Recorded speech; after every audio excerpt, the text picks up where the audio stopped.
Billy back here with Broship of the Nerds. For many years, I have collected movies and TV shows, and I've been trying to figure out the best way to do this, and I finally got everything organized. So I'm starting from scratch. Here's what I've decided to do. When you're collecting physical media, it's easy to just buy, especially when you can get movies for like $1 a piece or, for a few bucks when they're on sale, which I've done over the years, secondhand stores. So here is what I'm doing. I am going to watch movies and at times TV shows, and I will review them on this channel. This is going to be something that I do on a consistent basis because what I'm trying to do, I want to see one, does the movie work? Because some of these movies I've bought secondhand, some of them are scratched, and some of them I bought because they were $1 a piece. So I was like, yeah, I've always wondered about this title, or I'm curious. So what this is going to do, one, it gives me an excuse to watch more movies and discuss film and TV shows with you guys, which I absolutely love. It's also going to let me see what movies I really enjoy. And to me, a good movie is one that keeps you engaged. So, not one where you're checking your phone every 10 minutes to see what time it is or checking to see how much longer the movie has. To me, a good movie keeps you engaged. So, if it can do that, then it has something to it, right? When you're watching a film and you are focused and you don't want to turn away, that says you have a good movie on your hands. And everyone has a different sort of range in films. I watch films from tons of different genres. Some people only like action, some people only like romance, some more like comedy. I like a little bit of everything. So as we go through this, you're going to see what sort of films I enjoy. And I will be completely honest when I watch a movie and review it for you guys. If I enjoy it, if it's something that might be cheesy, but there's something there. There has to be something that would make me want to rewatch it after I see it. So that's my number one question. Besides, does it work? Would I rewatch this movie? If the answer is yes, cool. Then it should stick around. It should be on the shelf. If the answer is no, then it should go. So what was happening was I had a bunch of movies stacked on the floor and I was just getting overwhelmed by all the films I had not watched. So I decided, hey, let's do it this way. Let's put every movie on the shelves, which I have 4 shelves right now, and let's do this differently. Let's watch a movie when I'm in the mood for it, and then if I enjoy it, I will put it into a box.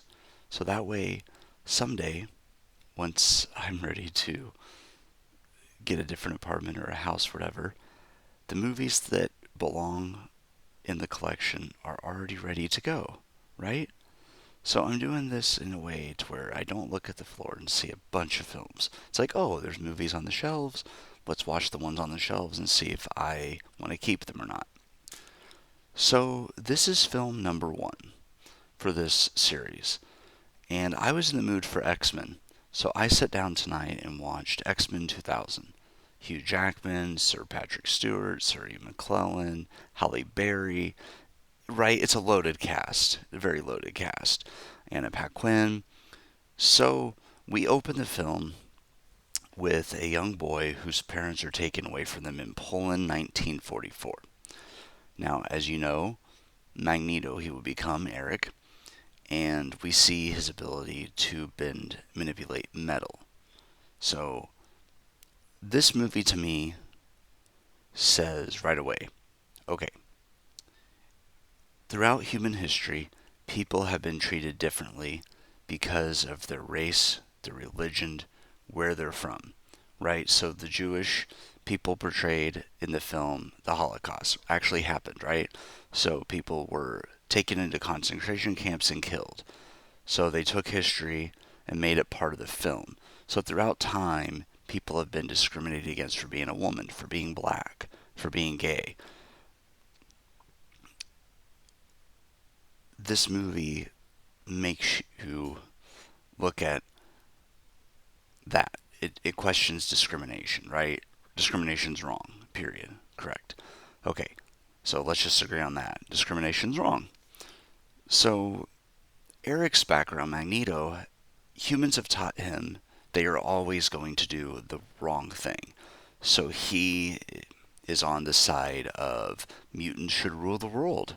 And he has his own team. He has Toad, Sabretooth, and Mystique. And they all strongly believe in what he believes. On the other side of things, you have Charles Xavier, who has a school for the gifted. That's what it's called, but it's actually for mutants. He believes in the good that is in humanity. Now, is Eric justified? Yeah, you could take his side in some regards based on what happened to him and his parents being taken away from him during the Holocaust. Yeah, because the Jews were discriminated against because of who they were, where they were from, how they were born, things they could not control, right? So, in a way, you could make a case that Magneto is justified, but Charles refuses to give up the hope he has for Magneto, for his old friend, Eric. He believes there's some goodness in there. So he has his own group. He has Storm, Cyclops, Jean Grey, Rogue, and then at the beginning of the film, we see, early in the film, we see a girl who touches her boyfriend at the time, kisses him, and he is in pain, severe pain. His parents come up, and she's not sure what's going on. She's a mutant. We see her go, a truck driver takes her to the city, and there's a man fighting in a cage. Logan, or as we would all know him, Wolverine. So Wolverine defeats this guy. He's the champion of the cage. He pulls out the claws. He's kicked out of the bar. So Wolverine and Rogue, they take off. She sneaks into the back of his vehicle, and he discovers her, and then he later finds out she also is an outcast mutant. And they go to the school, and Charles Xavier truly wants to help both of them. So you have this conflict. In the meantime, you have Senator Kelly, who wants all mutants to be registered. He believes that mutants to be registered because they're dangerous and they could cause a lot of harm.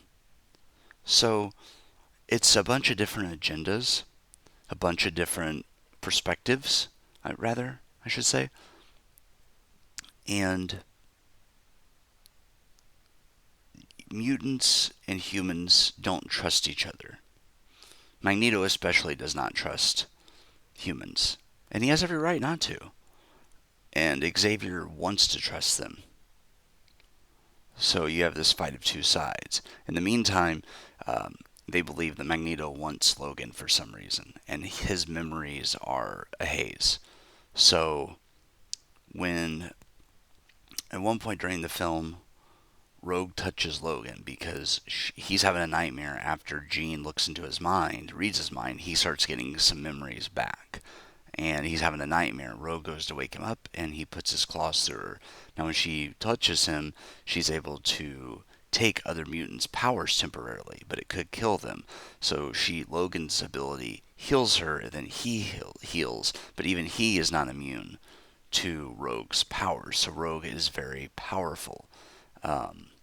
Cyclops, of course, can shoot concentrated beams out of his eyes, but he wears these glasses over his eyes so he protects people. Xavier can use cerebral to communicate and control mutants. Toad has a long tongue. He can do a lot. Sabretooth's very strong. Mystique can take shape of other people, other mutants, whoever she wants. She can even take the form of a statue, as we saw in the film. At one point, Logan's fighting Logan. There's two Logans going around fighting each other. So these mutants all have awesome powers, and you could see why humans are afraid and want to control them, but that also makes them naturally want to rebel even more. So it actually, you could argue it hurts the case of the humans. This movie came out in 2000. Obviously, there's some cheesy lines in there, but that was the age of the early 2000s. It was cheesy. And yeah, there's special effects, but the acting in this is incredible, especially Hugh Jackman, Sir Patrick Steward, Sir Ian Mckellan. Um, this cast is loaded. We don't realize how good we had it in early 2000s.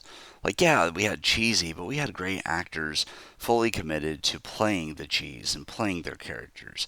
And sometimes special effects can overtake the acting in a film, and in this case, it doesn't. The special effects enhance how strong the mutants' powers are. It helps make the movie better by showing you these powers, like Storm's abilities, amazing, with her ability to cause a thunderstorm or tornado, that sort of thing. So I was in the mood for X-Men, and my plan is to go through this trilogy and to discuss what I thought of the film. Is this rewatchable? Yes, 100%. The original X-Men 2000 is highly rewatchable. It's only 104 minutes, so it's under 2 hours. And it was one of those films, I did not check the time. I did not check to see how long the film had left. So it had me engaged the whole time, right? So that is a sign of a good film. So it is something I will definitely watch again.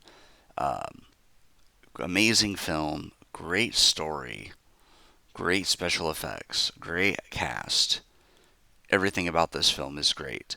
So if you're into Marvel and you don't own this, go out and get it. You could probably find this pretty cheap now, especially if you just want the basic DVD. I got this as a 3-pack on DVD, but I wanted to start with this because I was in the mood for X-Men. I initially was going to do the MCU, but I'm like, you know what? Let's hold off for a minute. Let's do something. And the thing is, I was, let's see, when did this come out specifically? It came out in 2000, but I'm going to find the date here. X-Men came out July 14th, 2000, so I'd have been 9 years old. Didn't turn 10 until November that year, obviously. Um, wow. We had it great. Probably rented this film. I probably rented this when I was at my grandma's because she would take me to Family Video and, like, yeah, that's how old I am, Family Video. Yes, my back is hurting. Anyone that can remember renting movies, your back probably hurts at this point in your life. But 2000, like I said, I would have been 9 years old. And my favorite characters in the film, Professor Xavier, obviously. His great empathy, I've always admired. You could argue it's his weakness, but I say it's his strength. And then, of course, Logan, who wants to do the right thing. He wants to do the right thing, but he does not want to be a hero. He has this internal battle that he doesn't deserve the good things that happen to him or the good people in his life because he's been through so much pain. And so he has this internal struggle of wanting to do the right thing, but also scared to let people in, scared to emotionally connect with people. So I really enjoy this film because of the different struggles the characters have. Yeah, they're mutants. Yeah, they have these great powers, but they still have the human desire to connect with others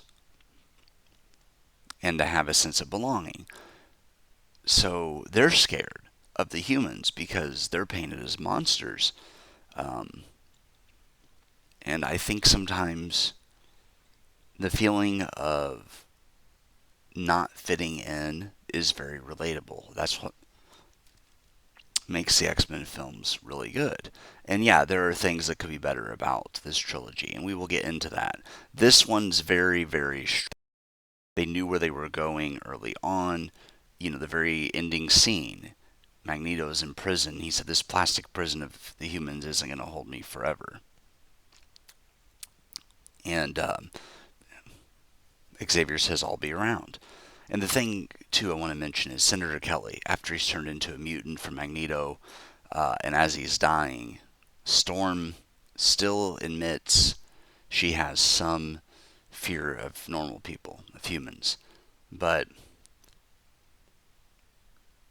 he doesn't want to be alone as he's dying, and Storm has empathy for him. Even though he had all of this hatred in him and discrimination against mutants, maybe he learned something in his final moments. So, so there's that hope within the X-Men. Even though you fear the good guys, they're still the good guys. I think that's what I love about this film, is there's goodness within them even though you fear them. And sometimes you fear somebody, but there's goodness within them. And I think Xavier perfectly represents that. So this is a movie I'm definitely keeping. Movie I love. I will rewatch it. The action's great. Like, so some of the lines are very cheesy, but the cheese is a good cheese in this case.